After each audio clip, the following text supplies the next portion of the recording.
नमस्कार, जय श्री कृष्णा। कैसे हैं आप?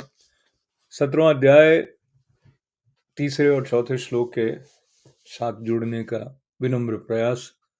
प्रारंभ ध्यान से। पार्थाय प्रतिबोधितां भगवता नारायणेन स्वयं व्यासेन ग्रथितां पुराणमुनिना मध्ये महाभारतम् अद्वैतामृतवर्षिणीं भगवतीम् अष्टादशाध्यायिनीम् अम्ब त्वामनुसन्दधामि भगवद् गीते भगवद्वेषिणी।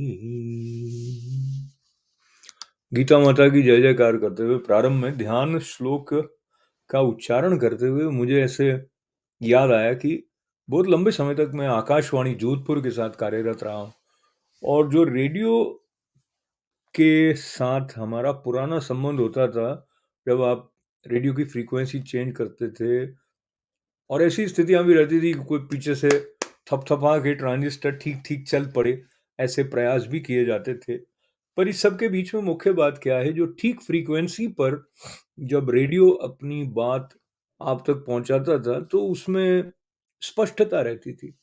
यानी फ्रीक्वेंसी सही सही पकड़ी होती है, वही उसका स्टेशन होता है कि ये इतने मीटर पर या क्या जो उसके फ्रीक्वेंसी है उस पे आपको ये सुनाई देगा। इसी तरह से जो हमारे अंदर का एक रिसीवर है और एक अनंत का जो ट्रांसमीटर है, उन दोनों की फ्रीक्वेंसी मैच करने में जो ध्यान श्लोक होता है वो मदद करता है, सहायक हो जाता है। क्योंकि हम धीरे धीरे धीरे धीरे मन को शांत करते हुए उस बिंदु तक जाते हैं जहां से कि हम उसके अनुनाद के साथ एक में होने के भाव की अनुभूति कर सकें। और जब वो अनुभूति हो जाती है तो स्पष्टता आने लगती है। स्पष्ट रूप से जो ट्रांसमिट हो रहा है उसको हम रिसीव कर लें तो हमारा जीवन कल्याणमय हो जाता है।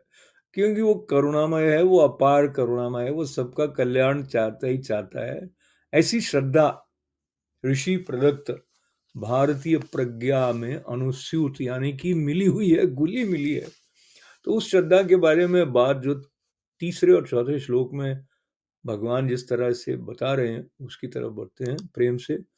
सत्वानुरूपा सर्वस्य श्रद्धा भवति भारत श्रद्धामयोऽयं पुरुषो यो यद्रच्छः स एव सः। इसका अर्थ श्रद्धा के अनुसार पुरुष का स्वरूप होता है। तो कहा कि हे भारत, सभी मनुष्यों की श्रद्धा उनके अंतःकरण के अनुरूप होती है। ये पुरुष श्रद्धामय है, इसलिए जो पुरुष जैसी श्रद्धा वाला है वो स्वयं भी वही है। ये बात देखिए कितनी विलक्षण है कि आपके अंदर जैसी श्रद्धा है आप वही हो। और अब ये जो श्रद्धा है ना वो सत्वानुरूपा है, जिसको हिंदी में अर्थ बताया यहाँ पे उसके उनके अंतःकरण के अनुरूप होती है। तो सत्वानुरूपा जिस तरह तीसरे श्लोक में प्रयोग किया गया है, इसमें सतोगुण रजोगुण तमोगुण तीनों की बात है। क्योंकि अंतःकरण जिस प्रकार की श्रद्धा के साथ में भावित है वैसा वो पुरुष हो जाता है। इसको स्पष्ट करते हुए संत ऐसे बताते हैं कि जैसे आप में से कुछ लोगों ने लालटेन देखे होंगे, तो लालटेन के जो प्रकाशित करने वाली लौ है उससे जो उसके अंदर एक चारों तरफ जो कांच पारदर्शी होता है, जो काला काला हो जाएगा तो क्या होगा, प्रकाश ठीक से दिखाई नहीं देगा। तो अगर एकदम काला हो गया तो बाहर प्रकाश आएगा नहीं। इसी तरह से अगर कोई लालटेन है ही ऐसा कि जिसका कांच पारदर्शी नहीं है, उसमें काले रंग का ही है, तो दोनों में अंतर पता नहीं लगेगा। तो इसी तरह से जो सतोगुण रजोगुण तमोगुण के द्वारा जब अंतःकरण में उस प्रकार का रंग वृत्तियों का आ जाता है तो फिर प्रकटन जो होता है कर्म में, चिंतन में, अनुभूति में, उसमें भी उस संस्कार का असर आ जाता है। मैंने इस बात को कहते हुए जब हिंदी के कुछ शब्दों का प्रयोग कर रहा होता हूँ तो मुझे कई मित्रों की बात याद आती है कि ये शुद्ध हिंदी है, तो हम अशुद्धि की तरफ क्यों बढ़े? भाई गीता तो पूरी अशुद्धि से शुद्धि तक की यात्रा है। बहरहाल, तो आगे चलते हैं चौथे श्लोक की तरफ। यजन्ते सात्विका देवान् यक्ष रक्षांसि राजसाः प्रेतान् भूत गणाश्चान्ये यजन्ते तामसा जनाः। इसका अर्थ हिंदी में, जो देव, यक्ष और प्रेत आदि के पूजनों के साथ जुड़ी हुई तीन तरह की श्रद्धा है, उसकी पहचान करने के लिए कहा कि सात्विक पुरुष जो है वो तो देवों को पूजते हैं, राजस पुरुष यक्ष और राक्षसों को, और जो तामस पुरुष हैं वो प्रेत और भूत गणों को पूजते हैं।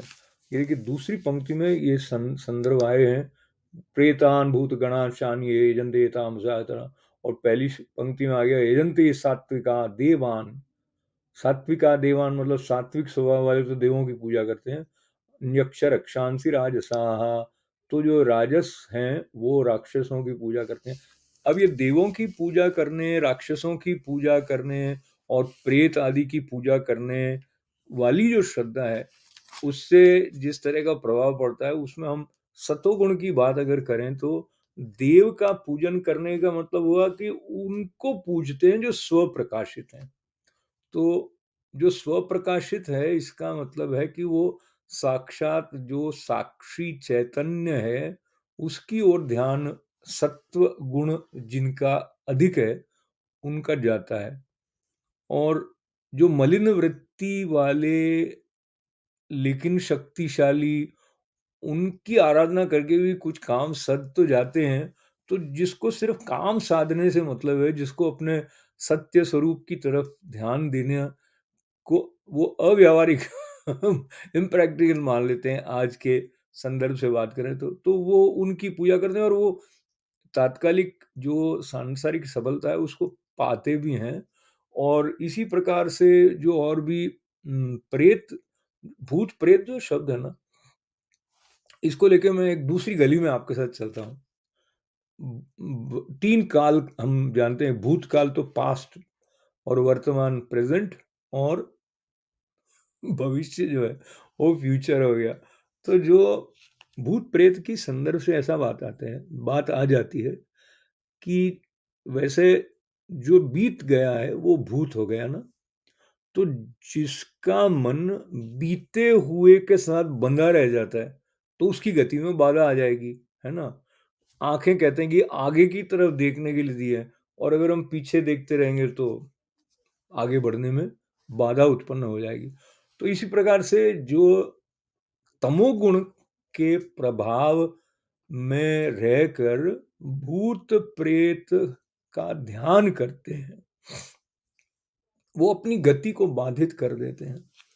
अब ये गति क्या है? सत्तो गुण के साथ हमारी जो परम लक्ष्य की तरफ पहुंचने वाली गति का क्या संबंध है, वो हम श्रीमद् भगवद गीता के द्वारा भगवान के स्मरण से थोड़ा थोड़ा समझते हैं। मुक्त होने के लिए यह जीवन है, बंधे रहने के लिए नहीं है। और भूत प्रेत इत्यादि का पूजन करते हैं तो उनको बंधन में ही मुक्ति लगने लग जाती है। तो ये जो अज्ञान है उसका भी तमोगुण के साथ में संबंध है। इस प्रकार वहां पर हम पहुंच जाते हैं जहां सबके मंगल और सबके कल्याण की प्रार्थना करते हुए आपसे ही वादा लेते हुए कि कल फिर आपके दर्शन होंगे एवरीडे गीता में हैरम्बा स्टूडियो पर। और अभी सबके मंगल कल्याण के साथ साथ सबके जीवन में पूर्णता का प्रकटन हो, ऐसी प्रार्थना भगवान के चरणों में करते हुए ओम पूर्णमदः पूर्णमिदं पूर्णात् पूर्णमुदच्यते पूर्णस्य पूर्णमादाय पूर्णमेवावशिष्यते। ओम शांति शांति शांति। जय श्री कृष्ण।